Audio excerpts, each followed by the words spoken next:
টাকা থাকলে ভুলও ক্ষমা হয়, না থাকলে নীরবতাও অপরাধ। মানুষের সঙ্গে সীমিত সম্পর্ক রাখা ভালো, কারণ মানুষ যতটা ভালোবাসা দেখায় বাস্তবে ততটা নয়। প্রয়োজন হলে আপনাকে পুজো করবে, আর প্রয়োজন ফুরালে শত্রু বানিয়ে বদনাম করবে। মানুষের স্বভাবই অদ্ভুত, থাকলে অবহেলা করে, না থাকলে আফসোস করে, তারপর জীবনভর হাহাকার ছাড়া কিছুই হাতে থাকে না। কথাটা অনেক মূল্যবান। টাকাওয়ালা ছেলের ঘরের বউ হওয়া ভাগ্যের ব্যাপার নয়, ভাগ্যের ব্যাপার হচ্ছে একজন আদর্শবান ও চরিত্রবান ছেলের ঘরের বউ হওয়া। স্রষ্টা বলেছেন, তুমি যাকে আমার চেয়ে বেশি ভালোবাসবে আমি তাকেই তোমার কাছ থেকে দূরে নিয়ে যাব এবং তোমাকে একা করে রাখব।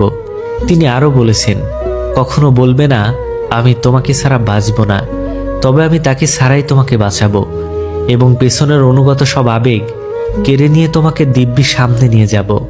তুমি কি দেখো না, ঋতুরাও বদলাতে থাকে, ছায়া দেওয়া গাছের পাতাও শুকিয়ে যায়, ধৈর্য হারিয়ে যায়, কিন্তু তোমার স্রষ্টা ধৈর্যশীল ও পরম দয়ালু। পুরুষ মানুষকে আপনি রূপ, সৌন্দর্য, টাকা পয়সা, শারীরিক লালসা এসব কিছু দিয়েই আটকে রাখতে পারবেন না। পুরুষ আটকায় কারো বিশ্বাস, চরিত্র, শিশুর মতো পাগলামি করা ভালোবাসা, খানিক মায়ায় আর মারাত্মক যত্নে।